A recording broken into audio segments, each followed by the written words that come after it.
저에게는 장성에서 결혼한 아들이 하나 있습니다. 아들이 직장인이 되어서 어느 날 저에게 이렇게 물어요. 돌아가신 할아버지는 어떤 분이셨어요? 제가 전혀 생각지 못했던 질문이었습니다. 물론 제가 이렇게는 대답을 했죠. 너희 할아버지는 함경북도 청진에 사시다가 해방이 된 후에 고등학교 때 서울에 할머니랑 같이 내려오셨고, 그러니까 이 증조 할머니죠. 우리 아들한테는 오셨고, 나중에 해군에 복무하시면서 소령으로 제대하신 후에 어떤 회사를 다니셨단다. 그리고 사관학교에서 기계공학을 전공하셔서 굉장히 정확하신 분이었다. 그런데 고등학교 내가 1학년 때부터 암으로 투병 생활을 하셔서 고등학교 졸업하자마자 돌아가셔서 더 이상 무슨 다른 이야기를 할 수 없었단다. 다만 내 기억에 남는 것은 해군에 계셨을 때 미국에 장교로 연수를 오셨기에 가끔씩 나보고 영어 한번 읽어보라고, 발음이 그게 뭐냐고 이런 얘기를 한 적이 있었다고 나눴습니다. 장성에서 아버지랑 이야기할 수 있는 기회를 갖지 못했기 때문에 남자로서, 큰아들로서 이 인생에 관해서 아무런 이야기를 나눌 기회를 갖지 못했습니다. 그래서 제가 그때 아들의 질문이 저에게 새롭게 다가와서 오늘 아들이 회사 일로 출장 갈 때 월요일이었어요. 제가 쉬는 날이어서 물론 우버 타고 공항에 LAX에 가도 되지만 제가 자청했습니다. 공항에 라이드를 주겠다. 갔다 오면서 시간이 많이 걸리지만 그러나 가는 동안에 회사 이야기, 인생 이야기 이런 거를 나누고 싶어서 그렇게 했습니다. 돌아가신 이어령 선생님이 쓴 글을 읽어드릴 테니까 한번 잘 들어보세요. 유학 간 아들이 어머니와는 매일 전화로 소식을 주고받는데 아버지와는 늘 무심하게 지냈답니다. 어느 날 아들이 갑자기 이런 생각을 하게 됐어요. 내가 아버지가 열심히 돈 벌어서 일해서 그 번 돈으로 내가 유학까지 왔는데 나는 아버지께 감사를 드린 적이 없구나. 늘 어머님만 생각했지. 아버지는 우리 집안에 계신 무슨 손님같이 여겼다고 하는 생각을 하게 됐습니다. 아들이 크게 후회하면서 오늘은 아버지께 위로와 감사의 말씀을 전해야 되겠다는 생각으로 집에 전화를 했습니다. 마침 아버지가 전화를 받았는데 받자마자 그래 엄마 바꿔줄게 이렇게 하시더라는 거예요. 밤낮 전화 교환 수역한만 했으니까 자연스럽게 나오는 대응이었을 겁니다. 그래서 아들이 아니에요. 오늘은 아버지랑 좀 이야기를 하려고 해요. 그랬더니 아버지가 왜 돈 떨어졌냐? 이렇게 물었답니다. 그러니까 아버지는 돈 주는 사람에 불과했던 거죠. 아들이 다시 아버지께 큰 은혜를 받고 살면서 너무 불효한 것 같아서 오늘은 아버지와 이런저런 말씀을 좀 나누고 싶어요 라고 말했습니다. 이때 아버지는 너 술 마셨니? 이러더라는 거예요. 이렇게 아버지와 대면대면 살아가는 자녀들이 생각보다 많습니다. 우리도 그렇게 자라왔잖아요. 부모 자식 간에 서로의 이야기를 알아야, 그 삶의 스토리를 알아야 관계가 더욱 깊어집니다. 그래서 여러분의 자녀들과 관계 개선을 도우시는 방법을 하나 알려드릴게요. 부모 자식 간에 이중 언어로 된 여러 가지 토픽을 가지고 대화할 수 있게 만든 카드가 있습니다. Parents are human. 부모들도 사람이야. 이런 제목을 가진 영어와 한국어로 된 것입니다. 예를 들면 이렇게 돼 있어요. 카드를 하나 뽑으면 50개 주제가 있는데 딸이 그 카드를 보고 What was your favorite food growing up? 자라나면서 어렸을 때 가장 좋아했던 음식이 뭐예요? 그러면 거기에 따른 스토리라든지 뭐 이런 것을 얘기하는 거예요. 예를 들면 저희 아들이 내가 어렸을 때 제일 좋아하던 나는 두부를 제일 좋아해서, 왜냐하면 내가 어렸을 때 다른 걸 먹으면 막 두드러기가 생겨서 그래서 두부를 먹기 시작했는데 그 다음부터 두부를 너무 좋아하게 됐는데 지금도 좋아한다. 왜 지금 두부를 좋아하게 됐는지 그거죠. 그런데 50개의 토픽이니까 내가 생각지 못했던 이야기들을 할 수 있습니다. 이것뿐만 아니라 이 Parents are Human은 English, Spanish, English, Chinese 혹은 English, Arabic, English 뭐 다른 나라의 말이 이렇게 다 한 30-40개 국어로 되어 있습니다. 여러분이 활용하시면 저희 아들과 부부와 함께 이렇게 대화를 했는데 굉장히 좋은 생각지 못한 이야기들을 할 수 있습니다. 출애굽기를 1장서부터 설명해 오면서 20장에 있는 10계명 부분을 한 계명씩 설명했습니다. 그런데 제5계명은 어버이 주일에 하려고 일부러 하지 않고 때를 기다렸습니다. 오늘 그때가 왔습니다.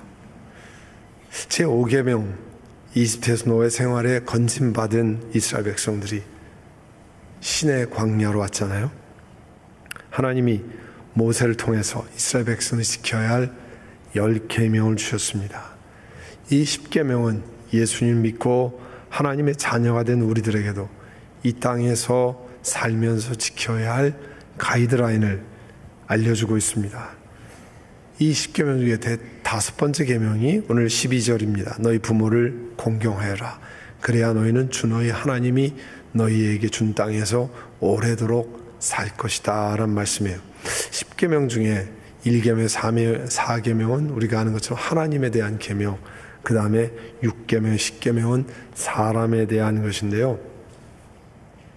이 부모 공경에 관한 계명이 그 순서를 보아서도 또 그 내용으로도 하나님과 사람에 관한 중간에 자리 잡고 있습니다. 자, 왜 하나님은 부모를 공경하라고 했을까? 하나님이나 부모님이나 모두 생명의 수요자라는 거예요. 물론 우리는 하나님이 생명을 주셔서 이 땅에 왔습니다. 그런데 육체적으로 볼 때는 부모가 계시지 않으면 이 땅에 올 수 있는 사람 아무도 없습니다.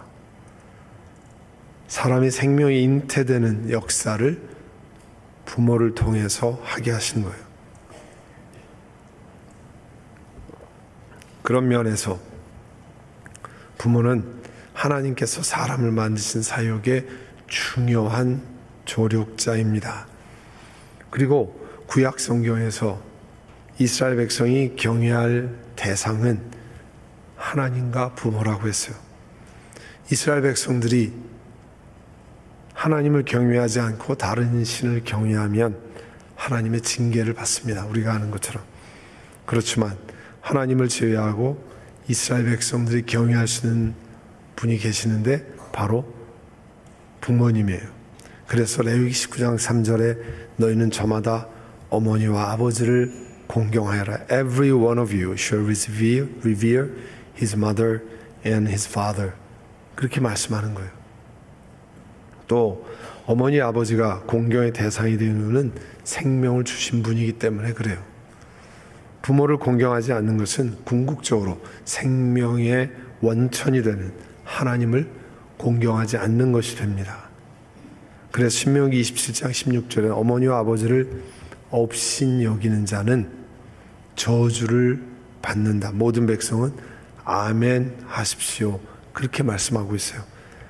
Cursed be anyone who dishonors his father or his mother, and all the people shall say 아멘. 하나님과 우리 그리스도인의 관계는 부모와 자녀의 관계와 같습니다. 우리가 아는 것처럼 요한복음 1장 12절에 영접하는 자, 곧 그 이름을 믿는 자들에게는 하나님의 자녀가 되는 권세를 주신다고 그랬어요. 그래서 그리스도인들은 예수 그리스도에서 하나님을 아버지라고 부르잖아요.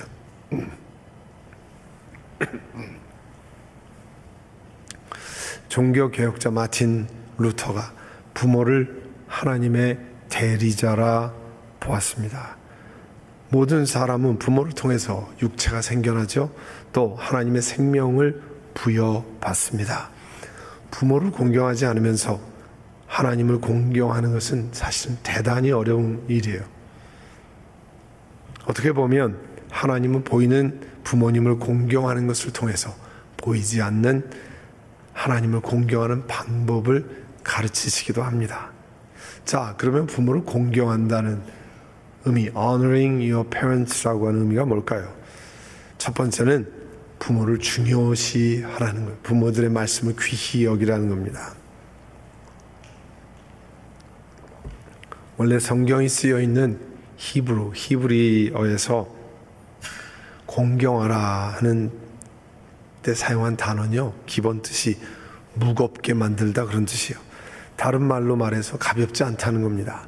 부모의 격려, 부모의 소원, 부모의 부탁, 그런 것 가벼운 일이 아니라는 거예요. 무겁게 여기라는 겁니다. 신중히 귀를 기울이라는 거예요. 더 나아가서는 부모들의 결점까지도, 연약함까지도 존경하는 마음으로 감싸 안으라 그런 뜻입니다. 오늘 함께 읽은 창세기 9장 18절에는 노아와 그 세 아들 이야기가 나와 있잖아요. 노아가 포도나무를 심었습니다. 그 포도로 만든 포도주를 마셨어요. 노아가 몹시 취해서 자기 텐트 안에서 벌거벗고 아무것도 벗지 않은 채로 누워 있었습니다. 오늘 22절에 보면 가나안에 그 아들이 셋이 있었는 셈, 함, 야벳. 함이 가나안의 조상인데요, 함이 그만 자기 아버지의 벌거벗은 몸을 보았습니다. 그는 바깥으로 나와 두 형들에게 이야기했어요. 23절에 그 형제 셈과 야벳이 겉옷을 준비해가지고 뒤로 어깨에다 메고 거꾸로 들어가서, 뒷걸음쳐 들어가서 아버지의 벌거벗은 몸을 덮어드렸습니다. 보지 않으려고 얼굴을 돌린 거죠. 노아가 드디어 술이 깼습니다. 작은 아들이 자기에게 한 일을 알고서 이렇게 말했습니다. 가나안은 저주를 받을 것이다. 가장 천한 종이 되어서 저희 형제들을 섬길 것이다. 함이 자기 아버지 노아가 받은 것을 보내 어떻게 했느냐, 성경에 나오지 않아요. 구체적으로 나오지 않습니다. 그러나 25절 그 이후에 노아가 함의 후손인 가나안에 대해서 저주한 것을 보면, 미루어 짐작하면 적어도 아버지와 아들 간에 지켜야 할 도리를 넘어선 것으로 보입니다.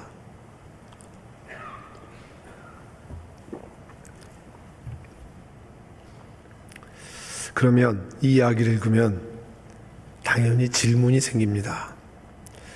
노아의 홍수를 통해서 유일하게 하나님의 건짐을 받은 노아와 그 가족, 아니 어떻게 이렇게 말씀에 순종했던 노아가 이렇게 됐을까? 어떻게 술을 취해서 옷 벗고 망령된 행동을 했을까? 그리고 또 둘째 아들 함이 아버지에게 행한 행동은 도대체 뭘까? 그런데 그 후손인 가나안은 왜 자기는 잘못을 저지르지도 않았는데 저주를 받게 되는 걸까? 자, 그러면 가나안 이야기부터 좀 살펴보죠. 자, 이 구절에서 해석하기 어려운 구절 가운데 하나입니다.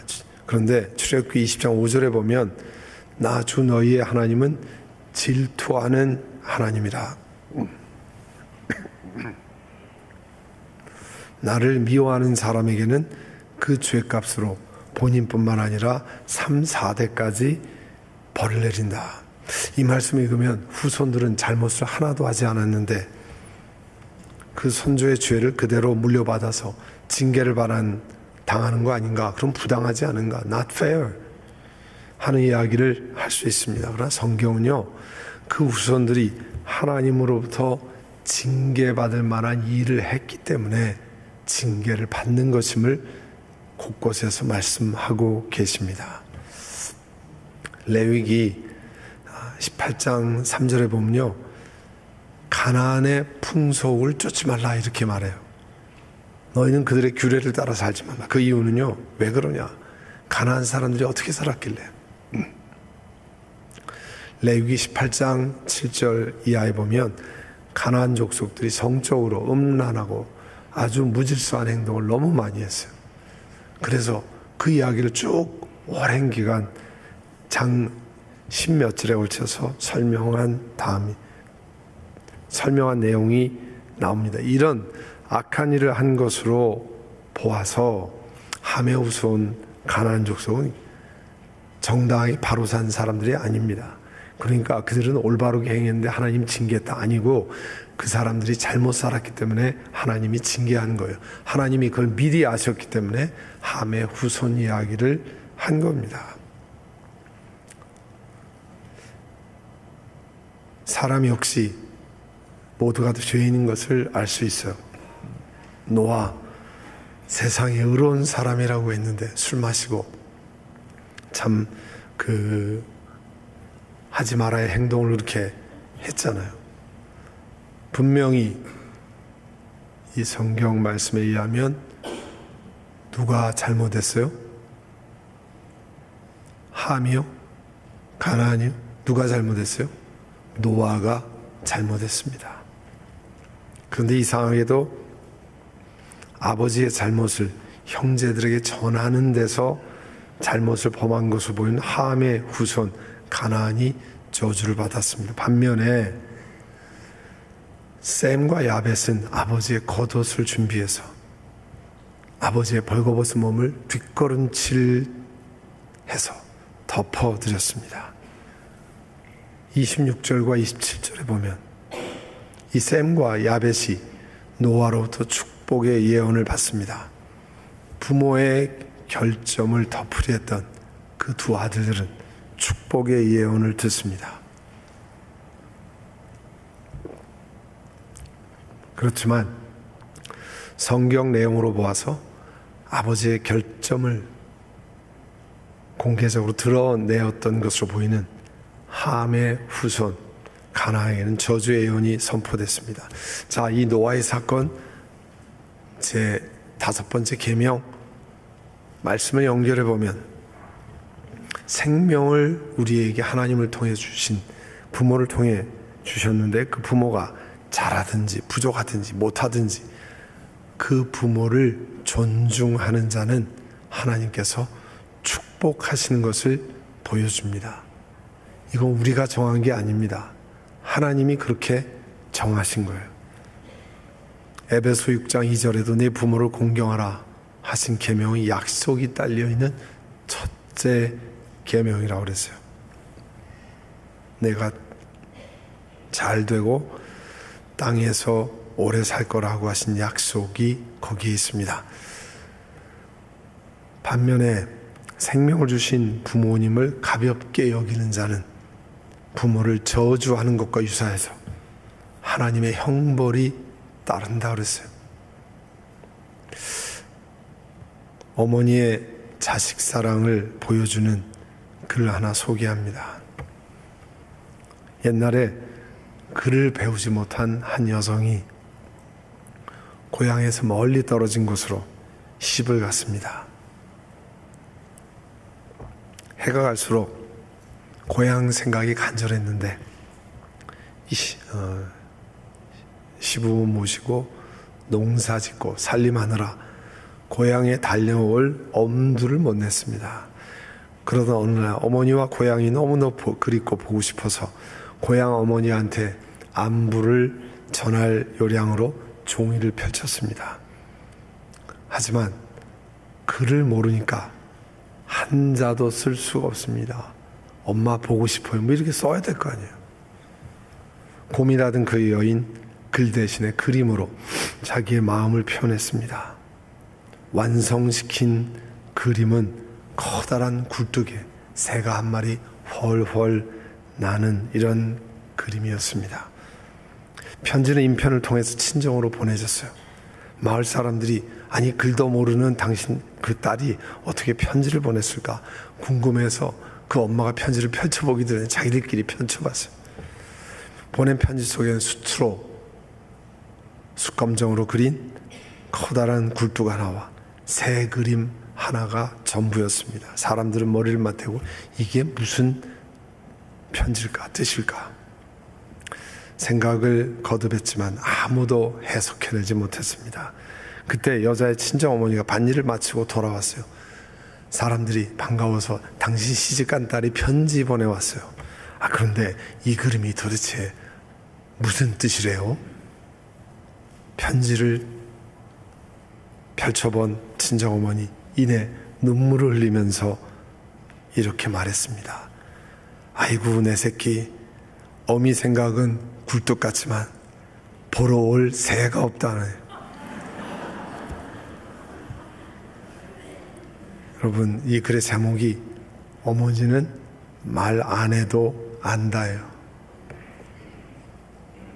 어머니는 말 안 해도 그 딸의 마음을 그 그림만 봐도 안다는 거죠.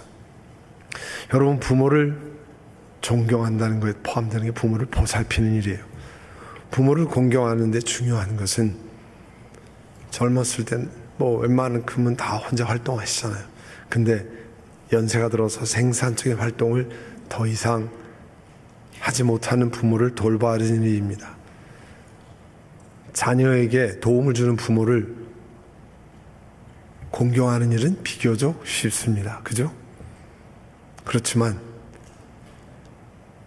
연로해지셔서 몸이 약하고 활동이 자유로우지 못한 부모나 심신이 아주 노쇠해지신 부모를 공경하는 일은 쉬운 일이 아닙니다. 저희 소천하신 아버님에게 위로 누님이 두 분 계셨어요. 저에게는 큰 고모, 작은 고모님이죠. 근데 작은 고모님이 95세로 작년에 돌아가셨어요. 작은 고모, 고모부께는 오남매를 두셨어요. 위로 딸 넷, 막내 아들 하나, 딸 셋은 저보다 누님들이고 그 나머지 딸 하나와 막내 아들은 저보다 동생들이에요. 그러니까 고종 사촌 동생들이죠. 고모부께서 먼저 돌아가셨는데 노년에 시력을 상실하셨어요. 그래서 그런데 사촌 동생 내외가 고모부와 고모를 그 집에서 잘 모셨습니다.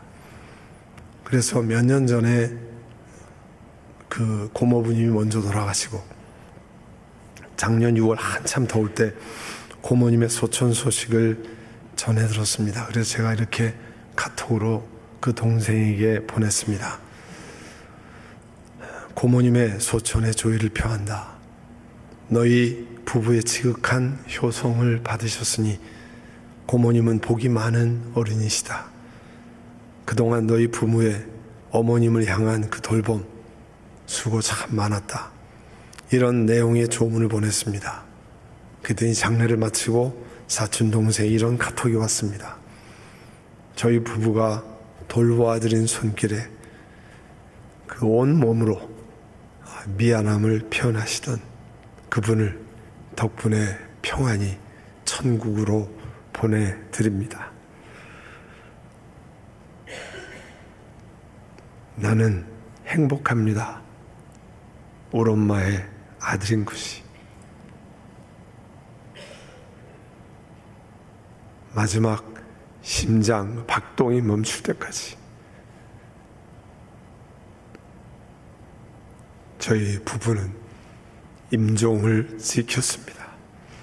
이제 세상의 수고로움을 다 마치시고 천국에서 영생하시기를 바랍니다.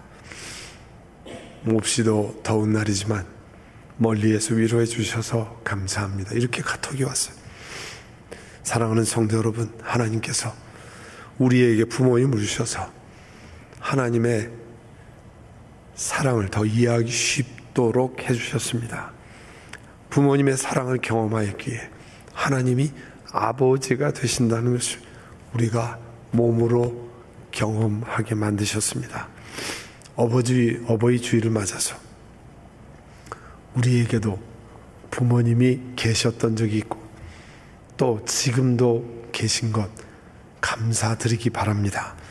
그리고 아직 부모님 가운데 한 분이라도 살아계시다면 때가 지나서 후회하기 전에 우리가 드릴 수 있는 공경을 드릴 수 있기를 바랍니다. 부모 공경은 물질로 하는 게 아닙니다. 우리의 마음의 태도로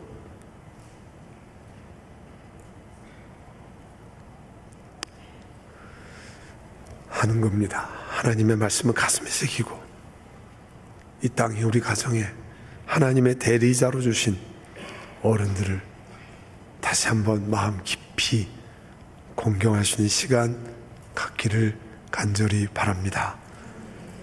이 시간 우리 함께 기도하실 때 우리의 귀한 어른들을 돌아보고 회개하기도 하고 감사하기도 하고 또 작정하기도 하는 시간을 갖도록 하겠습니다. 사랑의 주님, 은혜를 감사합니다. 저희들 이 땅에 하나님이 생명을 주셨고 부모를 통해서 주셨습니다. 그와 같은 것을 감사하고 다시 한번 이 어버이 주일에 그 은혜를 기억하고 또 감사하며 할 수 있으면 할 수 있을 때 부모님의 존경하고 공경하는 저희를 되게 하옵소서. 예수님의 이름으로 기도드립니다. 아멘.